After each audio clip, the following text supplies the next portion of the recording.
बिस्मिल्लाहिर्रहमानिर्रहीम स्टूडेंट अस्सलाम वालेकुम। मैं हूं आपका मैथ का टीचर तनवीर अहमद। तो हम फर्स्ट ईयर की मैथमेटिक्स कर रहे हैं। चैप्टर नंबर 5 स्टार्ट किया हुआ 5.2 एक्सरसाइज का क्वेश्चन नंबर 5 हम कर रहे हैं। इसमें हम पार्शियल फ्रैक्शन का इस्तेमाल करते हुए क्वेश्चन को सोल्व करते हैं। जब भी हमें पार्शियल फ्रैक्शन का कहेगा कि पार्शियल फ्रैक्शन से क्वेश्चन को सोल्व करें, तो सबसे पहले हम ये चेक करते हैं कि गिवन क्वेश्चन है वो इम्प्रॉपर रैशनल फ्रैक्शन में है या प्रॉपर रैशनल फ्रैक्शन में है। प्रॉपर और गिवन प्रॉपर और इम्प्रॉपर रैशनल फ्रैक्शन में क्या फर्क होता है? अगर किसी क्वेश्चन में नोमिनेटर के वेरिएबल की पावर छोटी होगी डिनोमिनेटर में, नोमिनेटर के वेरिएबल की पावर छोटी होगी डिनोमिनेटर में, तो वो क्वेश्चन जो होगा प्रॉपर रैशनल फ्रैक्शन में है। अगर नोमिनेटर में वेरिएबल नहीं गिवन, इसका मतलब ये है कि नोमिनेटर में वेरिएबल की पावर 0 है और डिनोमिनेटर में ये x पावर 2 है, यहाँ x पावर 2 आएगा। x पावर 2 जब x से मल्टीप्लाई होगा तो x की पावर 3 है। तो नोमिनेटर में वेरिएबल की पावर 0 है और डिनोमिनेटर में x की पावर 3 है। जो गिवन क्वेश्चन है वो है प्रॉपर रैशनल फ्रैक्शन। और इम्प्रॉपर रैशनल फ्रैक्शन में कौन सा फर्क होता है, कैसे पता लगता है? अगर तो नोमिनेटर में वेरिएबल की पावर बराबर हो या बड़ी हो, दो कंडीशन है यहाँ पे, या तो पावर बराबर होगी या बड़ी होगी, किससे? डिनोमिनेटर में मौजूद वेरिएबल की पावर से। तो ऐसा क्वेश्चन जो होगा वो इम्प्रॉपर रैशनल फ्रैक्शन है। तो सबसे पहले उसे डिवीजन की मेथड के जरिए प्रॉपर में कन्वर्ट करेंगे, उसके बाद हम इसे फर्दर सॉल्व करेंगे। तो चलिए हम ये क्वेश्चन सॉल्व करते हैं। लेट किया ये जो क्वेश्चन है 1 ओवर x माइनस 3 होल की power 2 into x plus 1 is equal to a over x minus 3। यहाँ x माइनस 3 की पावर 2 है तो a पावर इधर लिखेंगे और दूसरी b का डिनोमिनेटर बनाएंगे, तो ये आएगा x माइनस 3 होल की पावर 2, उसके बाद प्लस और c लिखेंगे, c के साथ ये वाला फैक्टर लिखेंगे x प्लस 1 और इसे इक्वेशन नंबर 1 का नाम देंगे। हमने क्या किया, हमारे पास जो क्वेश्चन था, क्वेश्चन के डिनोमिनेटर में फैक्टर गिवन थे, दो फैक्टर थे। उन फैक्टरों को इस्तेमाल करते हुए हमने उनका a b और c का डिनोमिनेटर बना लिया और इसे इक्वेशन नंबर 1 का नाम दे दिया। अब इन्हीं फैक्टरों को मल्टीप्लाई करेंगे इस पूरी इक्वेशन से, जो नई इक्वेशन बनेगी उसे इक्वेशन नंबर 2 का नाम देंगे। तो जो नंबर हमने करना है यहाँ लिखना भी है, यहाँ लिखेंगे मल्टीप्लाई बाय, इससे करना है x माइनस 3 होल की पावर 2 इंटू एक्स प्लस 1। ये जो हमारे लेफ्ट हैंड साइड के फैक्टर है डिनोमिनेटर वाले, इससे करना है ऑन बोथ साइड, दोनों तरफ हम मल्टीप्लाई करेंगे इससे। तो अब ये फैक्टर और ये दोनों फैक्टर सेम है, ये आपस में मल्टीप्लाई और ये डिवाइड हो रहा है, ये कैंसिल हो जाएंगे। तो लेफ्ट हैंड साइड में हमारे पास 1 बचेगा। राइट हैंड साइड में देखो, अब x माइनस 3 की पावर यहाँ 1 है, यहाँ 2 है, यहाँ a कम होगी तो लिखेंगे x प्लस 3 और साथ ये वाला फैक्टर मल्टीप्लाई होगा a के साथ। अब b में ये फैक्टर भी स्क्वायर है, ये फैक्टर भी स्क्वायर है, ये कैंसिल, और b के साथ जो फैक्टर मल्टीप्लाई होगा वो है x प्लस 1। उसके बाद प्लस का साइन है, हम प्लस का साइन लगा देंगे, c है। अब c का डिनोमिनेटर और ये फैक्टर सेम है, ये कैंसिल, c के साथ मल्टीप्लाई होगा x माइनस 3 होल की पावर 2 और इसे इक्वेशन नंबर 2 का नाम दे दिया। अब हमारे पास दो इक्वेशन बनी है, एक इक्वेशन 1 और एक इक्वेशन 2। अब हमारे पास ये जो फैक्टर है, नेक्स्ट स्टेप ये है, ये जो फैक्टर है इनको इक्वल टू 0 पुट करेंगे, यहां से x का आंसर आएगा। x का आंसर हम बारी बारी इक्वेशन नंबर 2 में पुट करेंगे। a b c तीन कांस्टेंट है हमारे पास, तो यहाँ पर दो फैक्टर है। जब हम यहाँ से x की वैल्यू यहाँ पुट करेंगे तो इन तीनों कांस्टेंट में से कोई से दो हमारे पास, इनका कोई से दो का आंसर आएगा। जो तीसरा है वो हम किसी और तरीके से निकालेंगे, क्योंकि हमारे पास यहाँ पर थर्ड फैक्टर नहीं। अगर तीन फैक्टर होते हैं तो हम तीनों को ही इसी तरीके से सोल्व करते हैं। तो अब हम यहाँ लिखेंगे putting x minus 1 equal to 0 in equation number 2। Equation number 2 में ही पुट करना है, यहाँ से x का आंसर आएगा 3। तो लेफ्ट हैंड साइड पर x मौजूद नहीं तो यहाँ 1 लिखेंगे और x की वैल्यू नहीं पुट करेंगे। अब ये 3 है, यहाँ 3 था फैक्टर x माइनस 3। अब ये 3 और ये माइनस 3, x की जगह पर जब 3 पुट करेंगे साथ माइनस 3 है, 3 प्लस क्या है 3 माइनस क्या है 0 आ जाएगा, ये पूरा फैक्टर 0। सेम एज इट जब x की जगह प्लस का 3 पुट करेंगे तो ये माइनस का 3 है, तो ये 0 ये फैक्टर भी 0, तो हमारे पास आंसर किसका आएगा b का। b is equal to x की जगह पर 3 पुट किया प्लस 1 आएगा, तो ये हमारे पास बनेगा 1 इज इक्वल टू 4b, और b का हमारे पास यहाँ आंसर आएगा 1/4, ये हमारा b का आंसर है। अब सेम स्टेप हम रिपीट करेंगे इस वाले फैक्टर के लिए। बाकी जो a और c दो कांस्टेंट बचे हैं, इन दोनों कांस्टेंट में से किसी एक का आंसर हमारे पास आएगा जब हम ये फैक्टर यूज करेंगे। अगेन लिखेंगे putting x plus 1 equal to 0 in equation number, कौन सी इक्वेशन में पुट करना है, इक्वेशन नंबर 2 में ही पुट करना है। तो यहां से x का आंसर क्या आएगा x इक्वल टू -1। अब ये देखो -1 + 1 0, -1 + 1 0, तो कौन सा आंसर आएगा यहां से c का।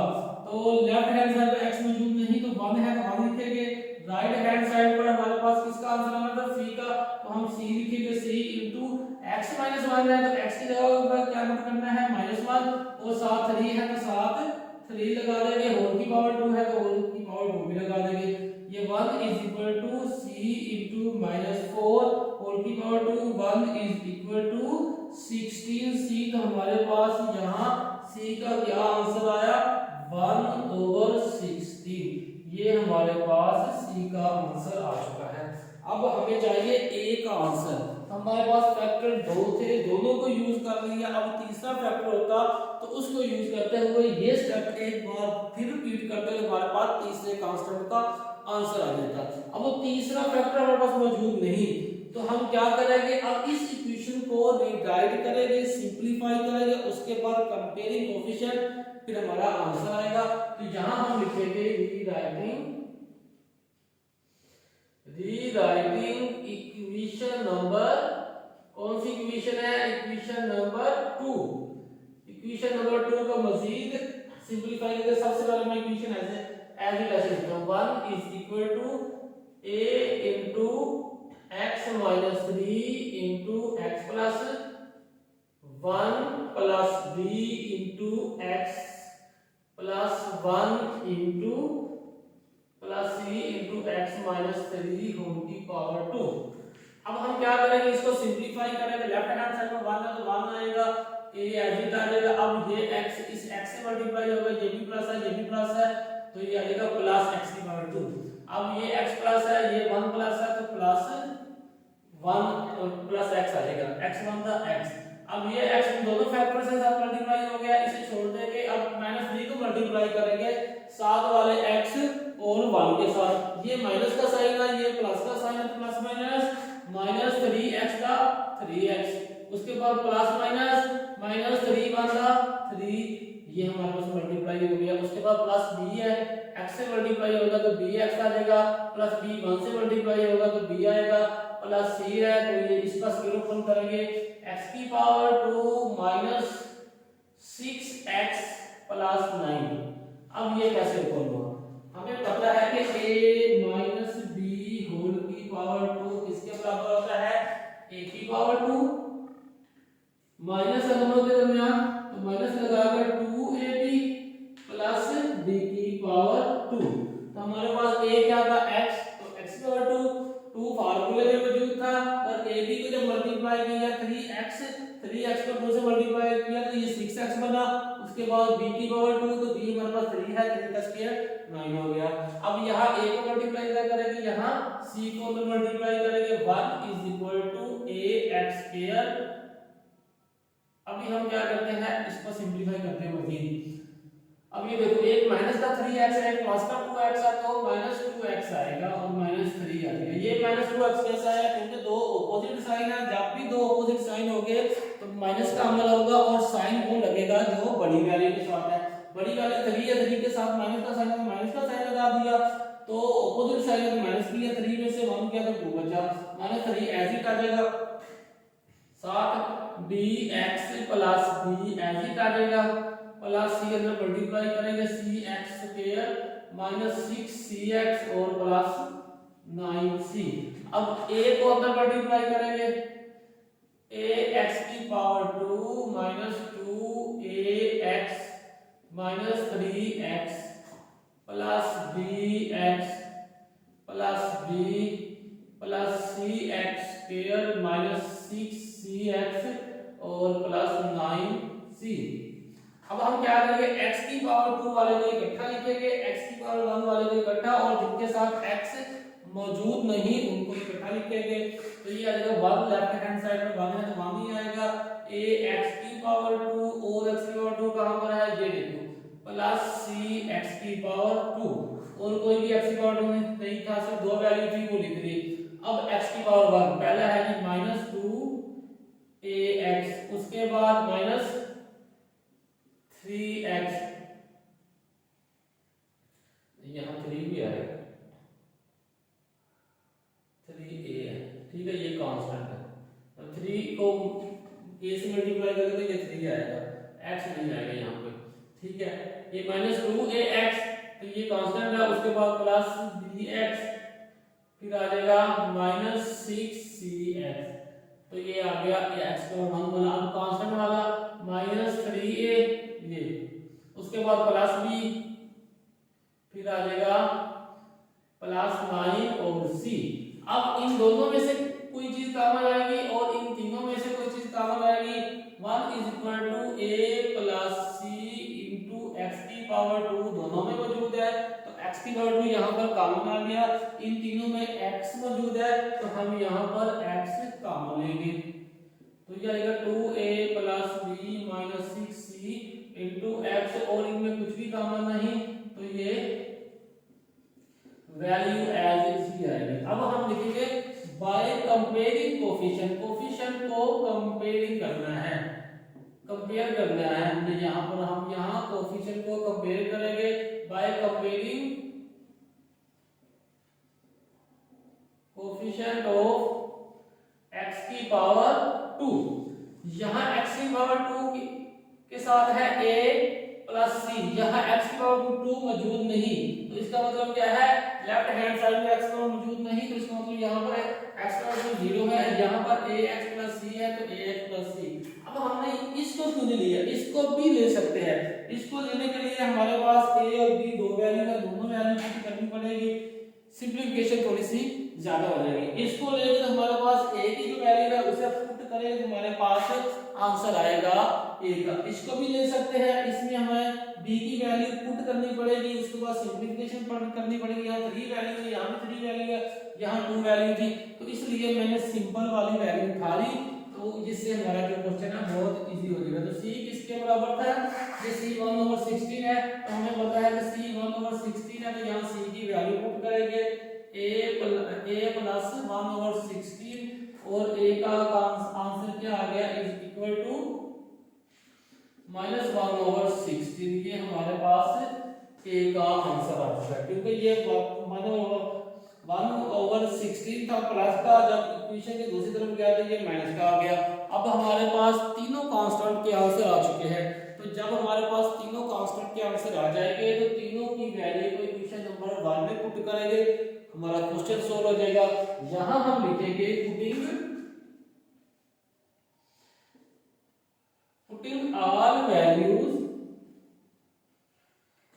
all values in equation number 1।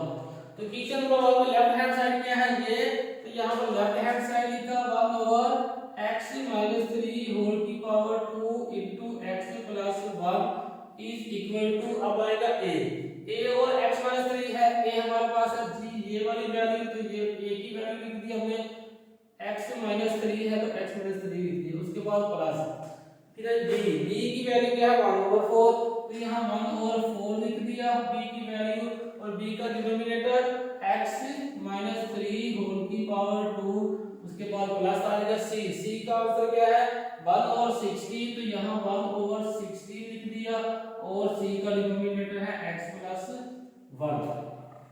अब लेफ्ट हैंड साइड तो सिंपलीफाई नहीं होगी, राइट हैंड साइड तो मजीद सिंपलीफाई करेंगे तो हमारे पास इक्वेशन कुछ इस तरह से बनेगी, 16 into x - 3 plus 1/4 into x minus 3 whole square plus 1/16 into x plus 1 into. तो ये हमारा क्वेश्चन सोल्व हो चुका है। हमने ए बी की वैल्यू पुट कर दी, तो ये हमारा क्वेश्चन सोल्व है। तो आप क्वेश्चन की स्क्रीनशॉट लें तो आपको नोट्स बनाने में आपको आसानी हो। तो ये हमारा जो क्वेश्चन था उसमें हमें कहा गया था पार्शियल फ्रैक्शन के जरिए क्वेश्चन को सोल्व करना है। तो जब भी हमने पार्शियल फ्रैक्शन के लिए क्वेश्चन को सोल्व करना है तो सबसे पहला काम ये होता है कि हम ये चेक करेंगे कि given question proper rational fraction में है या इम्प्रॉपर में है। अगर तो प्रॉपर में होगा तो उसे इसी तरीके से सोल्व करेंगे, अगर इम्प्रॉपर में होगा तो सबसे पहले डिवीजन के मेथड के जरिए उसे प्रॉपर में कन्वर्ट करेंगे। तो गिवन क्वेश्चन जो है प्रॉपर रैशनल फ्रैक्शन का, तो हमने क्या किया, ये वैल्यू को a का इनका जो डिनोमिनेटर है इनको a का डिनोमिनेटर b का और c का, यहाँ a b c कांस्टेंट है, डिनोमिनेटर बना दिया। फिर इन्हीं फैक्टरों को लेकर पूरी इक्वेशन से मल्टीप्लाई की तो हमारे पास एक नई इक्वेशन जो बनी उसके इक्वेशन नंबर 2 का नाम दे दिया। फिर इन्हीं फैक्टरों को यूज करना है, बार बार यही फैक्टर यूज होंगे, इन्हीं फैक्टरों को यूज करना है। इक्वल टू 0 रखना है, x की वैल्यू आएगी, जो x की वैल्यू आएगी उसे इक्वेशन नंबर 2 पे पुट करेंगे तो हमारे पास तीन कांस्टेंट है, इन तीनों में से किसी एक का आंसर आएगा। यहाँ पर b का आ गया। अब दूसरे फैक्टर को लेंगे, यही स्टेप रिपीट करेंगे तो बाकी जो कांस्टेंट बचे हैं उनमें से किसी एक का आएगा। एक बात याद रखिएगा, जब भी किसी एक कांस्टेंट का आंसर पहले आ जाएगा तो अगेन उसका आंसर दोबारा नहीं आएगा, जो रिमेनिंग होंगे उनमें से किसी एक का आएगा। अब दो फैक्टर थे, दो ही कांस्टेंट का आंसर आ गया। अब हमारे पास तीसरा कांस्टेंट भी है तो हमने तीसरे कांस्टेंट की वैल्यू कैसे फाइंड करनी है, इक्वेशन नंबर 2 को सिंपलीफाई करेंगे। सिंपलीफाई करने के बाद कंपेयर कोएफिशिएंट x/2 वाले को इकट्ठा किया, x/1 वाले को इकट्ठा, और इनके साथ वेरिएबल नहीं मौजूद उनको कांस्टेंट का नाम देकर ला कर दिया। अब कंपेयरिंग कोएफिशिएंट किया, किसको करना है, लेफ्ट हैंड साइड के x/2 को राइट हैंड साइड के x/2 से। अब लेफ्ट हैंड साइड में x/2 मौजूद ही नहीं, अगर मौजूद नहीं तो उसकी वैल्यू 0 होगी, ये 0 लिखा। ये इक्वेशन में c की वैल्यू यहां से पुट की तो हमारे पास ये का आंसर भी आ गया।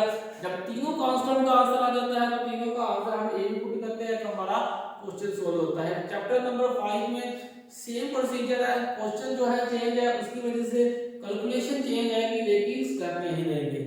तो पूरे चैप्टर में हम यही स्टेप रिपीट करते रहेंगे।